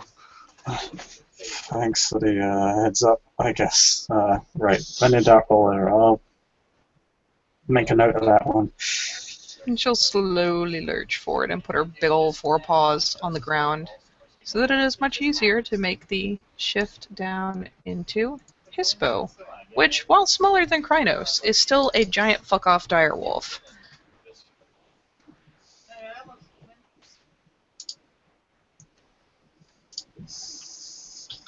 There's still big old snaggle teeth, there's still big claws on the paws. But it's at least a step less horrifying, sort of. It's a big wolf. It's very big. Like pony-sized wolf. Jacob will go, wait a second, let me catch up. He has to shift through each individual form, right? So does he have to make a separate roll for each form? I believe you can go straight to Hispo, but basically in the process you go through Krynos. Okay. I don't know if that means that you have to get a 6 for Krynos and a 7 for Hispo. No. Here's how it usually rolls. You're in Glabber right now, right? Mm-hmm. Yeah. That means your difficulty to shift is currently a 7, and you need 2 successes to get the Hispo. Since you've only got the 1, you get the 1 success, you can shift into Krynos now and continue to roll. Okay. Yeah. This time it's much easier. It's only a 6. Nope, keep rolling. Okay, yeah, he tries. He looks rather tired. He gets really big. There we go. It takes him a while. He shifts into a massive werewolf, and he kind of, as he does so, before he changes, he does move away from. He'll notice that she readily just kind of danced a step or two as he started getting way too big. Yeah, and he kind of he moves towards gives himself some space. He keeps his mouth firmly shut, and kind of looks towards the ground. Lucas is very, very grateful that you two are both being so fantastically careful and delicate with all of his things. Jacob is being very, very careful because he does not have pleasant memories of this form and is a bit surprised and slightly shocked that he had to go through it. But he does manage to finally transform into a very large white wolf, which maintains that heavy fur coat and that bushy tail, but is very. It's actually there's probably it's probably a bit of a ton on the legs. It's quite muscular legs, and he's heavy. Yes. He's so fluffy. He's quite he is as terrifying as he is adorably fluffy.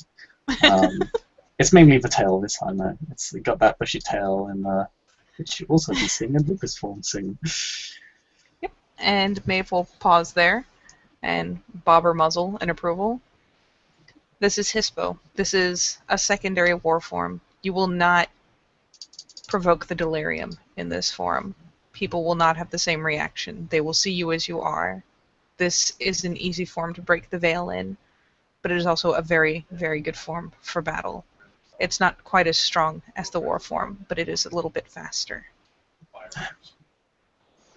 One of the spirits Lucas of goes this... ahead and throws up his hands. No thumbs. This is true.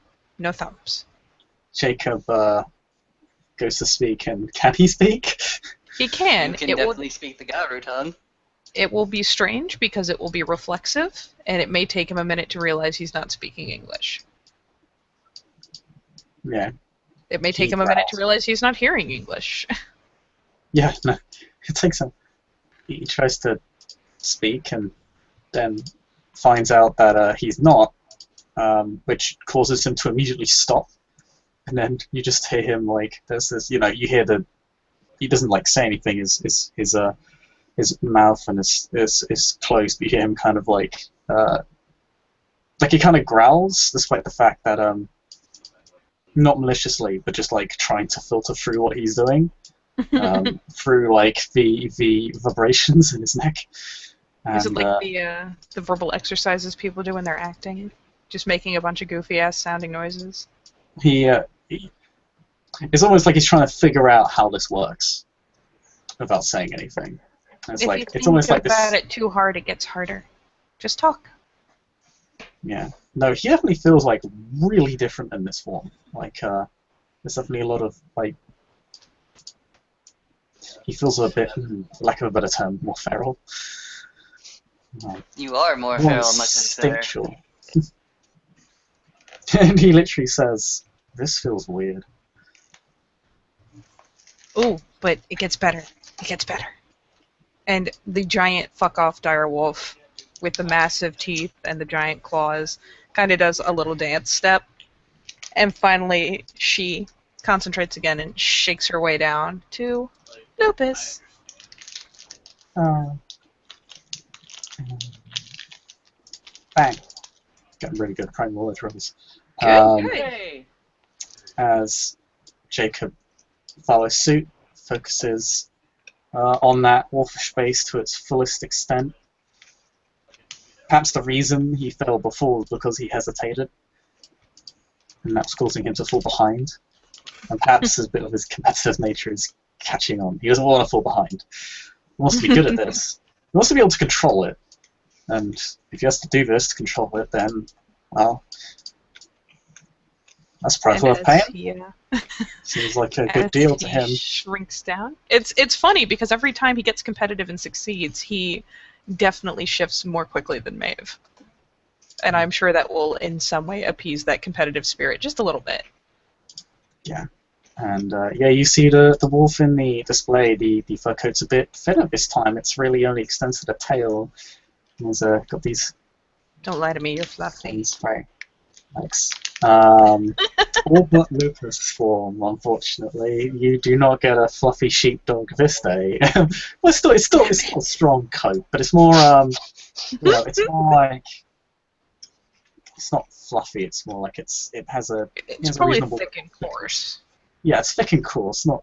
I should have really said that instead of saying it was fluffy. I think you said fuzzy, at which point I latched onto the term fluffy and decided that was the word we were using now. It's obviously very... Because I'm a jerk. It's very smooth and, soft to the touch, because it's puberty-free. And now, as he has gotten to Lupus, Maeve will pitch her head around and do the stupidest thing he's ever seen in his life. You know that happy doggy smile that domestic dogs do, where they like gape their mouth all the way open and let their tongue loll out? Yeah. That is what she does.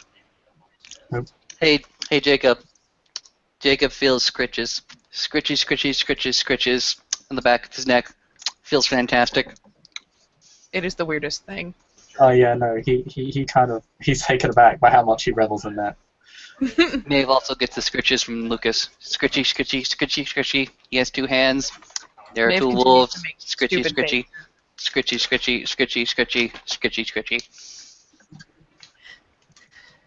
She'll eventually duck out a little bit from under the hand, though she kind of like leaves it where his scritching fingers are like on an ear, kind of lightly, making it bobble around ridiculous-like. So this is Lupus, and this is fantastic. And there will probably be a time, trust me, especially once you run into Katori, Raya, that you will be expected to stay in this form for a while. And it is wonderful. You can smell everything, and you can see everything. You smell weird. Hunting is the best. Running is the best. We spent ages just frickin' running when we first changed. Jacob's kind of leaping around a little bit, but it's like it's Tag very is the close best space. game. He kind of puts his paws up to the door. It's like he looks a bit annoyed at the door. The lack of thumbs is the worst. But this is the best. It's very sounds good good. to get used to this form.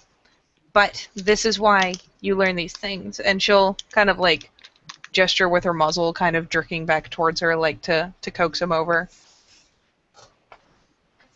He kind of leaps and bounds on over. He's really enjoying this form. And all of it's like strange, like the fact that he senses everything more and is like more sound and more smells and more everything. Before you get away, the first gesture of respect, we say Raya. It is like saying sir or ma'am. The second one, and she tips her muzzle back and up, you bare throat. You are showing your weakness to someone of higher rank. And if in doubt, if it is someone you do not know, especially since you're a cub, unless it is one of the other cubs, and she just kind of pitches over onto her back, very practiced motion, doesn't look like it bothers her at all. She just kind of like, does the flop, ends up on her back, legs in the air, and then goes as far as to tip her head all the way back and curl her tail. If you do not know the rank, but you know they are higher than you do the flop. You roll onto your back, you give them your belly and your throat. It is the highest way of showing respect. Especially the ones that were born wolves. This is important. This is why we don't smile. It's why we don't meet eyes. And it's why this is a sign of respect. This is something that they recognize. In which case, Jacob will do that right now for Maiden Lucas. And when he's done, She rolls he back almost up. goes to smile and then stops immediately, and then kind of says in this wolfish language, "Because you earned it." And yeah, he seems very, very happy when he says that. Through the pack link. Oh, he's got himself for Fang Pride.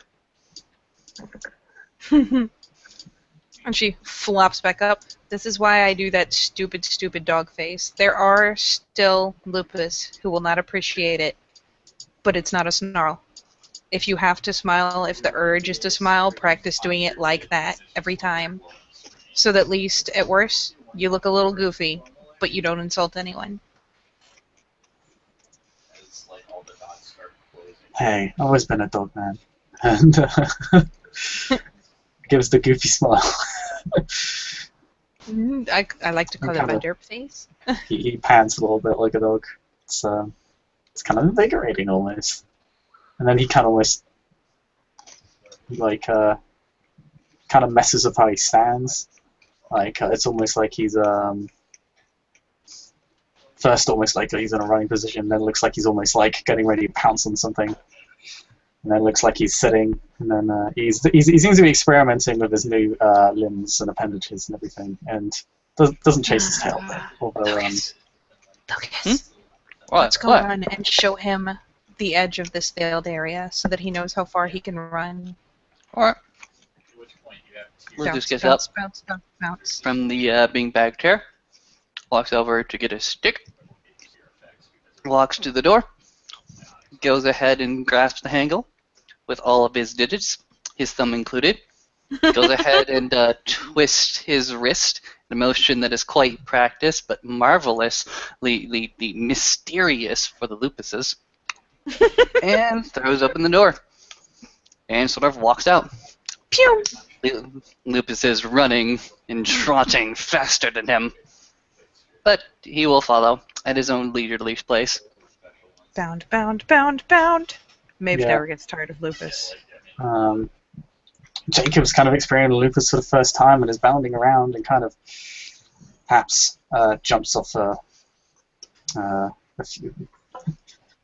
Porch. He finds that he can't unfortunately run alongside the wall, which disappoints him, and he kind of pouts, and you kind of, hear him, make that very sad dog squeal when he says it. He's like,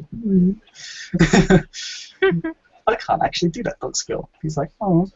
And then he starts bounding around again, and he says, I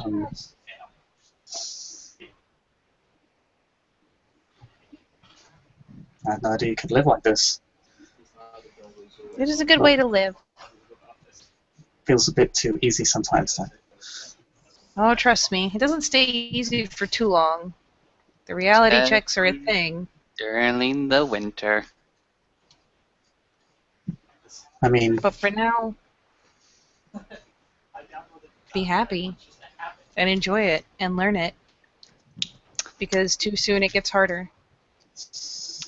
You are blessed, my good Sir Jacob, to be born in the summertime. The outside is warm and hot. Dins are everywhere. This place is entirely alive. I'm covered in fur. There are streams and water for you to cool yourself off. And the dens are cool. Yay! And he just begins as his kind of he's almost he's definitely acting far more jovial, also somewhat more primitive in this form, and kind of bounds off towards a local water source, a fresh water source, and kind of dips his paws in it and splashes about a bit. Maeve will happily guide him in that direction, as there are lakes and whatnot in this particular veiled section of the set. Through the back link, it's always the lupus form that I enjoy first. She just sends back a very content, very happy sort of burst in response. Was that through the pack link, or does he say that out loud? It was Pack through link. the pack link. Unfortunate. And After a she bit will- of splashing around, kind of like he shakes himself off and maybe gets some of the water in Maeve, much to her chagrin. Oh, Maeve will straight up charge flat into the lake. Doggy paddle. Oh, Broom, broom, broom, broom, splash, case- splash, splash. yeah. Jacob. All right. joins, So, with no eyes on dear old Lucas, did it? Let me actually roll this. Oh, come on, Dice Stream. Why do you hate me? Spinning a rage point, shifting into good old Lupus, rushing into some of the undergrowth this particular area. Maybe you're the first one to realize that he is not visible, which does not mean that he is not there. It means he's doing something. Nothing on the blur. Actually, one on the blur. So you're only a difficulty of 5 to spot him. Yay! What? Why With- would be difficulty 5? Because Oh, usually Lupus. Lupus is 4. There you go. That's right. Lupus. Derp. Oh yeah, does that mean Jacob could potentially spot him as well? Yes, he may. Okay. When you are in Lupus, your perception rolls are at a -2 difficulty. Go burn in a pit. So normally it's difficulty 4. I don't have The that blur- many dice, so Blur raises it, and then his ridiculous stealth rolls raise it. Well, they don't raise the difficulty, but that's how many successes you have to get. I will, for the lulz, check and see. 8. Jacob is far too busy reveling in his new wolfy form, being a bit of a childish pup. I doubt it, but it was worth checking. 1, 2, 3, 4. No, wait. 3, 4. Yeah. I don't get exploding 10s for this, so not even close. She takes a glance around and then loses interest entirely in the fact that Lucas has disappeared and doesn't comment on it. She will start bounding around in the shallow bit of the water and purposefully bounding in ways to splash the fresh cubby. Does she challenge him to a splashing contest? That's pretty much This what an happens. Is official she challenge? bounds over and just like lands all four paws at the same time to Will sploosh him. Jacob gain glory renown if he beats her in this splashing contest? If it was official, yes. He will play the game. He will play this primitive city wolf game. Da-da, At the moment, she's just being a goofball. da-da, And then ching ching ching ching ching ching ching ching, bounding from the frickin' water as like an invisible frickin' shot Put on your wolf Shark. face. comes on the dear old Lucas in lupus, bounding on top of the new cub. Ah! He's a ninja. Ninja. He is ninja. it causes a brief moment of panic until he realizes that this is Lucas. Certainly smells like dear old Lucas. Yeah, he doesn't actually tell by the wolf form. He tells by the smell. Yep, Maeve kind of yaps at him for it. Lucas. Yay!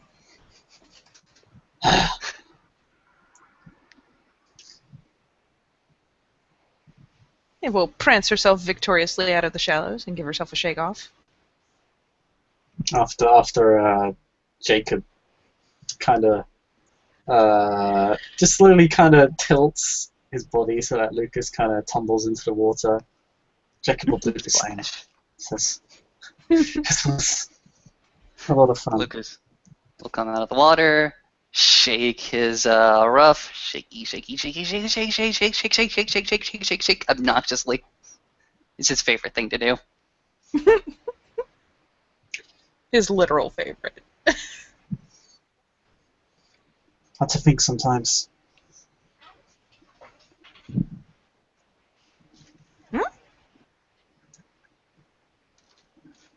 To think like this. Wolf mind, not human mind. Wolf heart. Wolf heart. Wolf heart, human mind. Mm-hmm. Yes. Sense. The wolf heart gets to the truth of things. It is simple and it is good.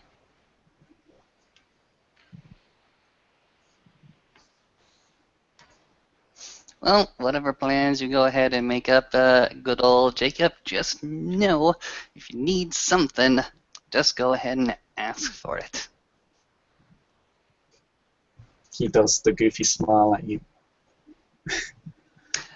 Lucas's ears are going to go ahead and point in your direction, and his tail is going to go ahead and lift up, because that's how wolves express happiness. Yep. And Jacob does too. But he doesn't really. He doesn't. It's more instinctual. He doesn't really realize what it means until he does it. Or he always knew.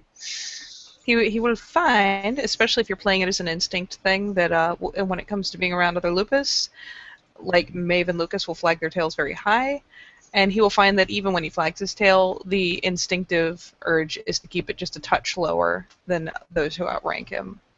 Mm-hmm. It's Which is probably what he not does. something he even consciously thinks about. Yeah. And she will Simple. do a happy good. wag. Sometimes reality complicated. Yes. He's talking very simplistically, as he's finding it very hard to even think normally in this form. Something he needs to control and get used to. But it's also something he does recognize, if nothing else, even in the more instinctual nature, more instinctive nature of this form. He's still got a human mind. It's just buried a bit more deeply beneath a wolf heart. And Maeve will stretch her maw into a yawn, and then finally kind of cast her head in a particular direction and start off at a light trot. Come, we'll show you the edge of the territory you can run in for now. In this territory, you can take this form, you can take human form. It's best not to take any others. Okay. Never told me about tribes. Oh, we'll go back. It's a much longer lesson. But first, the edges of the territory, so that you know. Trot, trot, trot, trot, trot, trot, trot. And I mean, we can probably cap all that in saying they trot around the edge of this particular veiled area, which does include the cairn. Let's see. Sam's gonna race you. Oh, Let's go. And wow. He's gonna what? race. He wants to Yeah. race. But I failed that roll miserably, so That's okay. You take like 2 like challenging steps, and Lucas dis-a-fucking-peers. Because Sad. he's a Yeah, bastard I who felt that always wrong. wins races. Lucas just wins. He doesn't even have to roll. I did it for my own amusement and to make it legit. There you go. Vroom! Jacob just says one word in his wolfen form. Salty. Oh wait, did I win? Did you get... You might have. 4, 5? Yeah, it's a tie. Darn. At least she Oh, they keeps leave it Jacob Lucas in the for a dust, the couple poor steps. bastard. No, she like trots like she basically jumps into a running stride for a couple strides, keeps up with Lucas for 2 or 3, and then putters back down. She doesn't really go far. It was more to content herself that she could keep up. Jacob will then kind of smell and begin tracking Lucas as he disappears, as we said. Dis-a-fucking-peers. It won't be too hard to find him because he is not trying to become a shadow. He is walking the boundaries of this particular veiled area for you. Yeets. Ease. And I will probably, unless Ozna wants to take over, I will probably do the tribes in a separate hangout because I am sleepy. And that is like Yes. 13 different totems to go over. Yeah, and in our final putting moment of the scene, perhaps, Jacob would just say, as he sees Lucas disappear in his wolfen form, will perhaps to say the most comprehensible, complex sentence he said in his form. I think I understand Regabash now.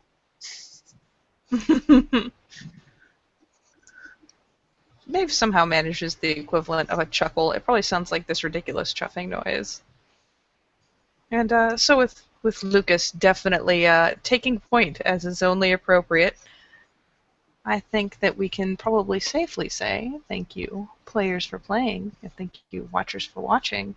This has been Puppy Times across New York.